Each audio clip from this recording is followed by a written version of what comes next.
Welcome back to Uncle Jack Walks Blackburn. Had been a different country this week and nearly came back with all 3 points, of course, from Wales. Hope you're well. We've got Harry and Jason back with us who have got some strong views on who is responsible for that loss of the win, but certainly just picking up 1 point. And it's mirrored by Joseph in his tweet here. Ishmael cost us that game. His subs and woeful game management are the reason why we are coming back from Wrexham with just 1 point. Do you agree? Plus, also this week, we're looking at the Christmas fixtures for Rovers. Just how good or bad are they? We're manifesting the FA Cup third round draw.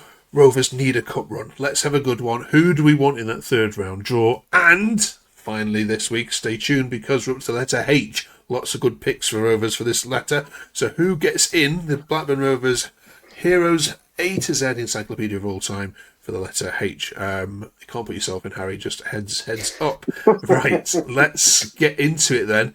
Harry, you have the very strong view that those subs on 80 minutes cost you the game. Yeah, I think his sort of game management and substitutions is probably the biggest question mark I have with Ishmael, and I think a lot of fans sort of echo those feelings as well. There's too many times where we make really sort of defensive-minded subs to try and see out the game, and they just don't seem to work. Rovers aren't one of these teams that can sit back and hold on to a win. We one of these teams that have to keep pushing, eventually get over the line, and we seem to make really negative subs, taking off players that are playing well. People like Hedges, Johnson, Adam Forshaw had a really good game, even though he was on a booking. Taking him off sort of lost that structure in midfield, and it's not the first time we've had it this season where the subs that he's made mean that Rovers go to suddenly playing a different style of football within 5 minutes of making those changes, and we invite a load of pressure on. And like I said, we're not one of these teams that seem to be able to withstand pressure and hold on to a 1-0. We're much better at carrying on, going and chasing a second, because I feel like maybe we just don't deal with the pressure or whatever it is. But whenever we make those subs and sit back and defend, we always end up conceding, and it costs us points. And it's another goal late on that's cost us points, and that's happened far too often this season. And it is still a decent point going away at Wrexham. They've been on a really good run at the minute, but it should have really been all three. And if we'd have made or hadn't made those changes, or maybe made slightly different changes, slightly more progressive changes, I think we would have walked away with all 3 points as well. Yeah, Jason, I'll get your view on it in a second, but just to add to that, Crisis Moss says we've made some seriously bad subs. Deneve, Henriksen, what's the effing point? Deneve running into the corner, then trying to cross to absolutely nobody was just immense. Jason, do you agree with what Harry and others are saying here, or not? Is it too harsh? Yeah, I agree completely, and I think the worrying thing is the subs they made, the game management from them players was awful. They should have been sent on with an instruction to manage the game better. As that person on Twitter said there, it's a no-brainer at that time of the game to take into the corner and just hang there as long as you can. He crossed into nobody, and then we did it too much in that last sort of 20 minutes, just oofing the ball, just giving them pressing the ball back. I'm a game behind me. Just giving Wrexham the ball back. And it's just pure game management. And the fact that them subs come on with 10 minutes to go and didn't seem to have an instruction of how to manage the result out, if that was the tactic he was trying to employ, was to just see the 1-0 out and not try and get a second and kill the game off. It was really poor. I think it's poor from professional football. It's poor from Ishmael, but we've seen it a few times this season. The subs have just seemed to come on with not knowing what they're supposed to be doing. And I think the quality of our subs is the problem. Deneve, he's worrying me. He's not good enough. Henriksen, I've not seen a single thing from him yet this season that shows he's good enough to be even coming off the bench. And Gay is offered nothing all season. He did a couple of decent chances he's had when he has come on this season. It's just balls it up, really. So I think it's a lack of quality on the bench, and I think it's also Ishmael just maybe not instructing the players he's bringing on. to see the game out the way. The professional football, they should know how to see a game out in that situation if that's the tactic we were going for. So, yeah, I think we brought on ourselves, but I will say that was never a free kick in the history of mankind. Yeah, I think. Can I just say quickly on Gay? I think I genuinely don't think Gay had an awful game, but the problem is when you're playing Gay up front on his own, is he's going to drop really deep to sort of hold up the ball, then bring other people in play around him. So then when he's pinging the ball out to Deneva or whoever's out wide got the ball, you've not got anyone in the box to then get on the end of that because he's been held back trying to bring other people into play. Yeah. So it made no sense to me that he would take both strikers off and leave Gay on. If you're bringing Gay on, leave Johnson in the middle or Hashi in the middle as well, because then because he's not a striker that's going to lead the line on his own. If he can link up and bring other people into it, get the ball out wide, and then there's going to be a striker in the box. But it just seemed like really poor tactical management, and really poor game management to make that decision. Yeah. Funny you mention that because this tweet here, Doug says, we invited pressure at the end. We should have been 3-0 up. Reference is consistent, but it is what it is. We don't take the chances, so we can't really moan. Yeah, did you think actually, Jason, that before even the subs were made, you should have been further ahead? I think it should have been 3-0 up, especially Good Johnson should have buried that. And a guy in form as well, you start to get with him in that position where you expect him to put it in. And why he is, was he 5 and 6 now? Is he something like that? I bet he's missed 5 that he should have scored as well. And in games like that are close games against the side who's in form, you've got to take your chances. And it's you could see that coming. There's a Rovers fan should have seen that coming because it's happened to us before. It happened against Birmingham earlier on in the season. It's happened to us before, and it happens to us again and again and again. But it is what it is. We move on. It is a good point. I think when you sit back and you take the emotion out of it, it's a good point against a good side. Absolutely. Yeah. They were the longest undefeated streak in the championship, and you nearly ended it. So yeah, gotta look at the positives there. So we've got this fella, class in the centre apart from Forsh on his first start this season. Love this gold kit, by the way. I don't think have you lost to this gold kit yet? I can't. I'm thinking of buying it, I thought I hated it. Seems to give you some superpowers. Yeah, Harry. Yeah, how did he do? Really, really impressive. Actually, a lot of people were really harsh on him when he first came in, and he did take a while to get started in Rovers, so fair enough. But when he came in January last season, he really failed to impress. When he signed on, people were clearly like, well, what's the point in making this signing? It feels like a waste of a player. He's getting on. But he's clearly an important there for morale, important there for the dressing room. And he really showed not only at the weekend, but when he's come on in recent games as well, he's been really solid as well. And that's a position that I think we've been really quite weak in. If we haven't got Tronstad in there, I really worry about Rovers in midfield getting overran. Whether it with sort of Montgomery and Gardner Hickman as a 2, but Forshaw came in and was really solid. One thing that really impressed me was for a man of who's getting on towards the end of his career, he seemed really quick, really good in the press, really loads of energy, sort of like maybe like a James Milner type of player that he's getting on, but still seems to be one of the best runners in the team. And he generally looked really quite quick off the mark and putting people under pressure and really good in distribution as well. If he can keep that kind of form up, I don't know what Tronstad's injury is in terms of severity and how long he's going to be out for, but he's got a real opportunity now to nail down that position if he can keep playing like that. And if he can, and he can be that answer to Rovers without Tronstad, then that's going to be really massive for us. Because like I said, I think we can be really weak in that position. And if he can fill in and do that, that'll be huge for us. Agree, Jason? Yeah, I think I was a bit miffed when we signed him, but now I think he's a very, very, very important part of that. He's the most experienced player.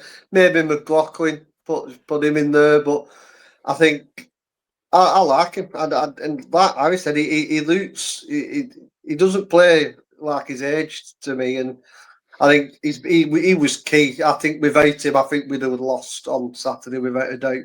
And my worry is that, like against Preston, there was no one in the middle breaking the play up like Tronstad does. Where Forshaw did that. I think he should have started against Preston as well, to be honest. But yeah, no, I think a bit more confidence because I think Tronstad's going to be out for a week or two again, isn't it? So. Okay. I love the sense of humour from Rovers fans of this one. Luke Snow says, yeah. three home games in a row next. Yeah, we're recording this, of course, the day before the Ipswich game, Harry. I mean, they're not going to do this, but should they let you score in the 68th minute or whatever it was, just to, put it back to how it was? Well, I'm still in the position that it's an absolute farce that this game's even being played, if I'm honest. I think how it can be deemed a fair position to replay the whole game when we were less than 10 minutes away from full time is something that completely baffles me. And I knew this was going to happen. Where as soon as the game got cancelled, I knew that from then Ipswich would go on, would find their form, go on a good run, start to get things going in tune for them, and I guarantee you they will win against Blackburn because that's just the way that football gods have intended it to be. I think it's an absolute disgrace that this is happening. We should have an extra 3 points on the board. Ipswich fans, I don't know how they can disagree otherwise. It's an absolute disgrace. But yeah, it's the way football is. There's no luck if you're a Blackburn Rovers fan at the minute, it seems. And yeah, I really do not have positive thoughts going into that game tomorrow. The weekend game then, Jason's against Sheffield Wednesday. Now, if any club can sympathise with you in having bad owners, it's definitely them. Have you, watching from afar, do you have sympathies for what those fans have gone through with their owner? I mean, they're not. I mean, they've had another 6-point deduction today. They're now -10. They are heading to League One because of their ownership. You can well sympathise, I can imagine. I sympathise massively, and I think the problem is the governing bodies is where the problem lies. These people shouldn't be going anywhere near a football club, and that's the problem. I do work with a Sheffield Wednesday fan, so we do talk a lot, and that must be a cheery chat. A Rovers fan and a Wednesday fan. He's a miserable sod. Yeah, he is. But I've let him off with it recently. But I mean, it's just. I've always been of the opinion it's the governing body's fault. These fit and proper tests. I'd love to be a fly on the wall in one of them because I don't know what they are. Because some of these owners, I mean, Wigan Athletic went through it twice in a row. 2 owners in a row, they went through it. And you've got to ask yourself whether they're getting anywhere near a football club unless there's backhand money involved, because it makes no sense otherwise. We're in a slightly different position with the fact that our owners are paying the bills. There's never been a threat of the bills not being paid or the wages not being paid. And I think you mentioned it the other week, Mark. I don't think any regulatory body is going to get involved unless that starts being the case. So, we've got to be thankful for small mercies, and our bills are paid, theirs weren't. Okay. Blackburn Rovers versus Sheffield Wednesday, Harry. Just that as a fixture on its own. Is this the clash of the Championship with historically the 2 biggest clubs in the whole league? I think there's certainly an argument for that. I think I wouldn't be entirely sure if you looked at the trophies, but I would say they're probably 2 of the biggest teams up there in terms of trophy cabinet coming in. I think Sheffield Wednesday are an absolutely massive club. It's a real shame what's happened to them. I don't know if you could say that Blackburn are as big as them. I mean, I know accolades would say otherwise, but I think if you look at the whole picture, I think other teams like Leicester, I can't think off the top of my head, but would have something to say about that. But yes, certainly 2 massive clubs, 2 sleeping giants who have lost their way in recent years, and hopefully, given the right fall of circumstances and a bit of good fortune, can both see their circumstances change and can start to climb back up to where they need to be in the not too far future. Okay. They've won 1 game all season. They haven't. I think they're on a 13 losing game streak, Jason. So is this going to be 1-0 Wednesday on Saturday? I think they're only hoping so. I mean, from a Blackburn point of view, is there a better side to play right now and try and get your own form back on track? The answer's probably no. So it's up to us. We at home we are polar opposites home and away, and it's got to change and fast. And I think if we'd have won 3 home games, our league position would be so much different. And it's that small margins. I think before the Wrexham game, or before the Friday game, we were something like 6 points off playoffs with a game in hand. And, you know, we're now 9 points off the play. We're only 3 points off the drop now with a game. It's ludicrous how quick it changes on one set of his fixtures. So, but yeah, I've lost my train of thought. Let's have a look at the Christmas fixtures. What I would say about that Sheffield Wednesday game is that's the game that dreads me as a Rovers fan. That feels like a kind of game that feels like we're so like we should win. And those are the games that I feel like we really we never lose. Yeah. Well, they've got good memories of it. Of course, it 4-1. Was it last season? Well, they see this as the game they stayed up on when really. Danny Rowe was in charge. They came and I think Ashley Pears threw a few in the net, didn't he? If I remember rightly. Right. Yes. So Ipswich, then Sheffield Wednesday, and I suppose, Jason, to your point, if you're looking for 2 games where you want to get your home form, you'd probably throw Oxford United in there as well, wouldn't you? As another one. So, you know, you can't ask for any better than that in the next run.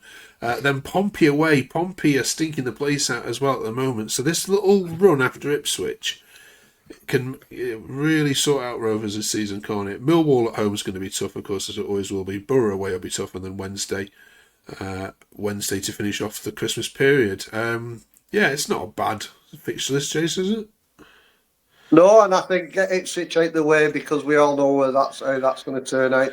I think the next 3, we've got to look to turn the home form around with them too. I don't worry about us away. I think there's been one bad performance away from home. We just seem to get it right away from home. Just at home we can't. And like I say, I think there's 2 games there. In fact, if you look at see, Millwall at home, and I think we normally do all right against Millwall, but I think it's away. I don't think we do that well against them at home. But yeah, I think they're definitely winnable. The Sheffield Wednesday, Oxford, Portsmouth are winnable, especially with their away form. But I've just no faith in us at all. It won't surprise me to lose the next 3 and then go and win away at Portsmouth and win away at Middlesbrough. Okay. And Harry, you're a journalist. You studied marketing and so on. The Boxing Day fixtures this year in the Premier League aren't happening. Do you look at that and think the game's gone? Do you understand the reasoning for it? I mean, Boxing Day is all about football, isn't it? I think the culture of Boxing Day football is such a massive thing. I think it's potentially, bar maybe the last game of the season, the biggest away game of the whole season. I think, like you said, synonymous with Boxing Day.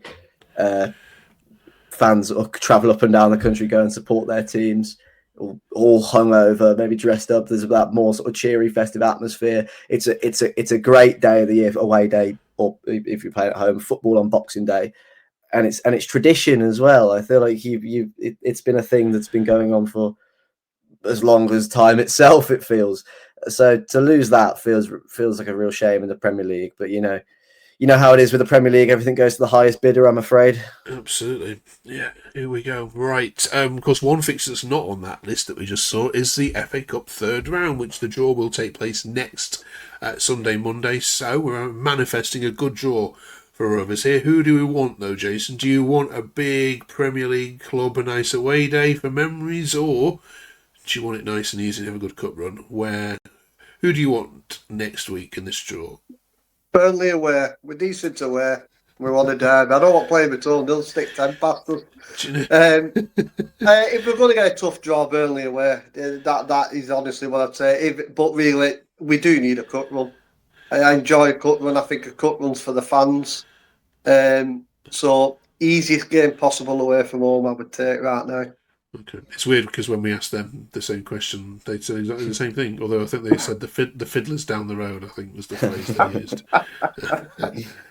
Harry, Yeah, like Jason said, on the one hand, I would love an easy game to get us into the next round, a nice sort of League Two game away from home or something like that. But as someone who's slightly too young to remember the Premier League years, I'd love a big away game. I'd love to go to Tottenham. I think that ground looks amazing. Away at Tottenham, we'd pack out the away end just for a good memory. Something like Tottenham, Arsenal, Liverpool, something like that.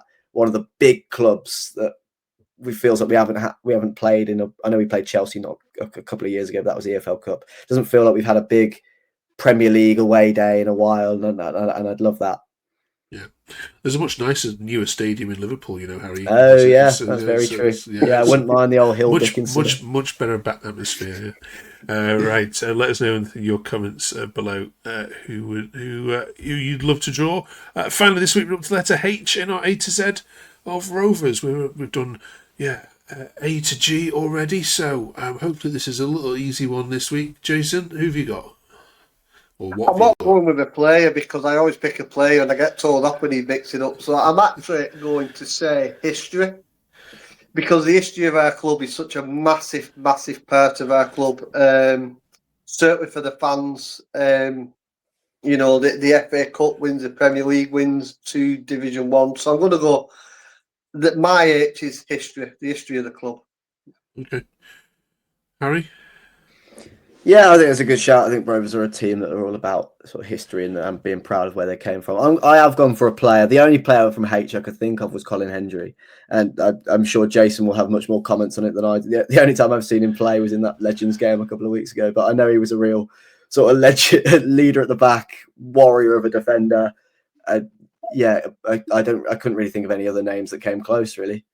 Yeah, it's a shout though, isn't it, Jason? Oh yeah, he was. There was so many. That he was a typical 1990s defender, is what he was. Take the ball and the man with every tackle. But the game was so much different back then. He'd be getting sent off every other game, I think, these days. But yeah, he's such a legend. He's such an ass guy as well, and he's still affiliated with the club so much as well. So he is a big part of us for that reason. He still gets involved with the club now. And it was great to see him at that Legends game. It was good to see him. But good shout. Right. Let us know if we've missed any big obvious ones as well in the comments, like you always do. That'd be amazing. Otherwise, we'll put Hendry history into the as they said. Now they do need your help for next week because it's their first tricky letter now. We're up to letter I. So yeah, comments please if you can think of any event, any team, any player beginning with letter I, which is played for Rovers. Looking forward to that discussion next week.